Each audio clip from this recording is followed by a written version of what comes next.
January 6th was an atrocity. It was one of the worst moments in American history. And when you think about the worst moments in American history, like World War II, things that happened, like the Holocaust, chattel slavery, we need to never forget.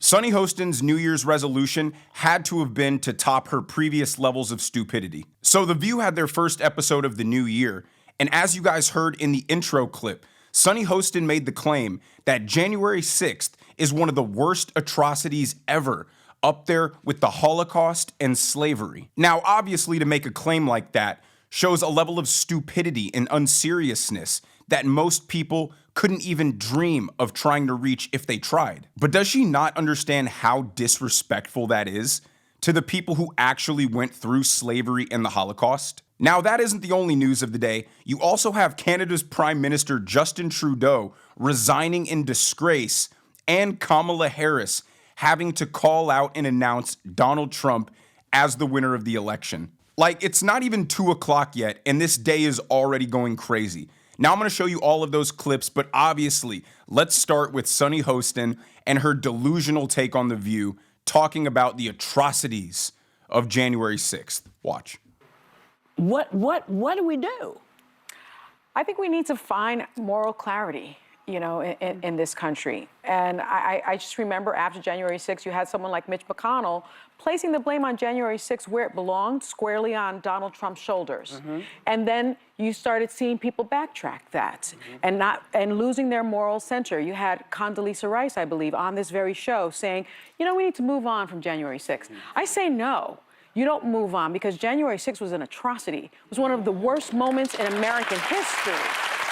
And when you think about the worst moments in American history, like World War II, things that happened, like the Holocaust, chattel slavery, we need to never forget, because past becomes prologue if you forget any race. I mean, absolutely, wow. Now, obviously, January 6th got a little bit out of hand, sure, but to compare it to 10 million people dying in horrific ways in the Holocaust and another 10 million people being enslaved for hundreds of years is just the most Trump-deranged statement anybody could make. Sunny Hostin is already in the delusional Hall of Fame, but that right there, correct me if I'm wrong, might have been her all-time worst take. And Alyssa fires back at her and basically says, Sunny, not everyone is a multi-millionaire like yourself and can worry about things like democracy. People are worried about real life issues, and the Democrats just wouldn't address them.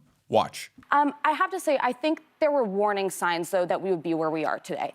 And most Americans were not comfortable with January 6th. They thought it was bad. They thought it was awful. But for 4 years, they said, guys, we are hurting. The cost of living is too high. We are concerned about the border. I predicted here 6 months ago we were careening to Donald Trump's inauguration. People needed to listen that, yes, democracy matters, but if you can't pay your bills, it's hard to care about something as nebulous as democracy.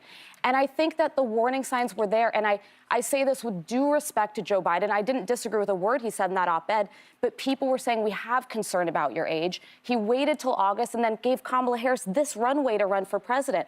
All the warning signs were there. This was Democrats. They had the chance to stop Donald Trump from being inaugurated. And here we are. I make this point all the time, and it's even more true right now. If you believe January 6th was as bad as slavery and the Holocaust, and the American people chose to ignore it and vote for that guy, how bad must your party have been? How disastrous were their policies on the real lives of American people to where they disregarded a violent insurrection, the worst thing that's ever happened, and chose to vote for the guy instead of your party? Every time they exaggerate the magnitude of January 6th, they don't even understand that it is an own to themselves. Because if Trump was this fascist, this Nazi, this dictator, this threat to democracy that you claim that he is, and they decided that you guys were worse, that is a you problem. Now, Ana Navarro decides that she's not going to let Sunny be the only one with the delusional, outrageous comment today. Listen to her say that we owe gratitude to Joe Biden and Kamala Harris. For what? I'm not sure, but she'll let you know. Watch. I'm also very grateful to Joe Biden and Kamala Harris for putting democracy first, Constitution first. A few days ago, Kamala Harris was swearing in as vice president. She swears in the newly elected senators. It included senators like Ted Cruz. It included senators like Dave McCormick from Pennsylvania who attacked her. But you see, it's not about her. It's about the Constitution. And every vice president does that. Democracy. Yeah. It's, you know, and she's going to perform her duty today. And she's not just the vice president. She's also the woman who lost to Donald Trump. But she is a mature adult, not a toddler having a tantrum.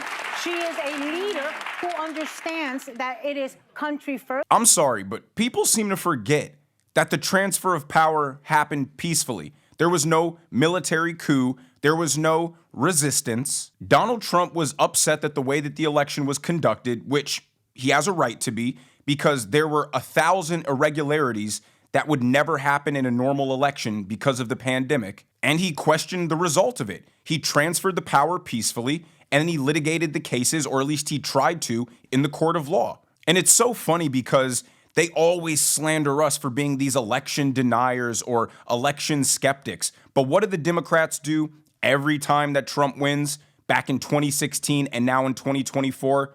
They deny it. They're skeptical of it. I mean, the hypocrisy of these people is just shameful. Now, let's get into something that's definitely going to make you laugh. So today, Kamala Harris had to certify the election, announcing herself as the loser and Trump as the victor, and the Republican side of Congress explodes in applause when she declares Trump the winner. Watch. The votes for President of the United States are as follows. Donald J. Trump of the state of Florida has received 312 votes. Kamala D. Harris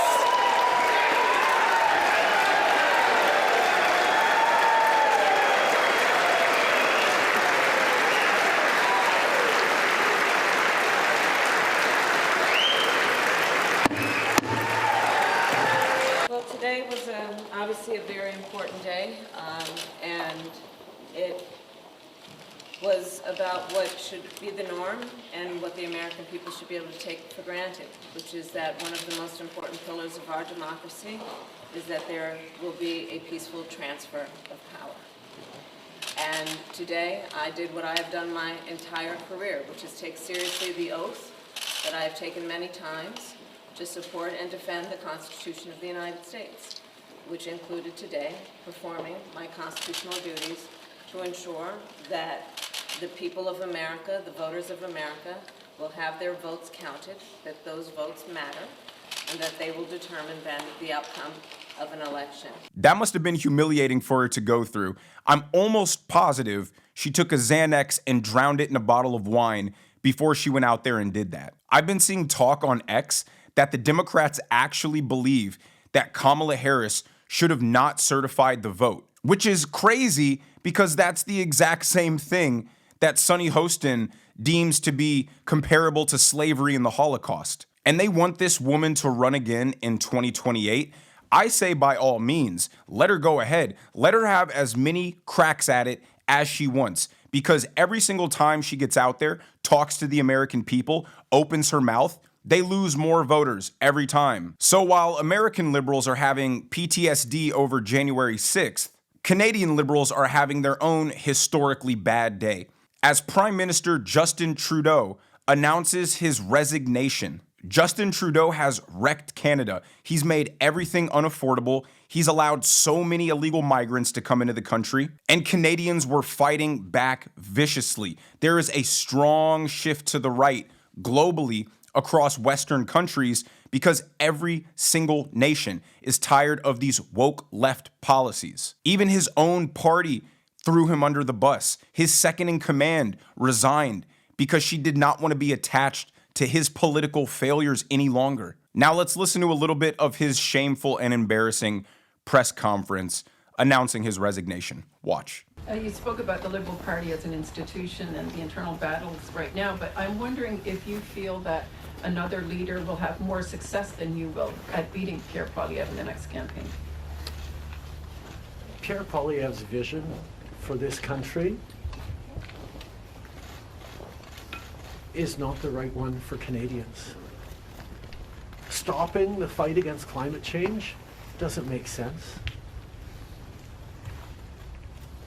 Backing off on the values and strength in diversity that Canada has always worked to pull itself together on is not the right path for the country.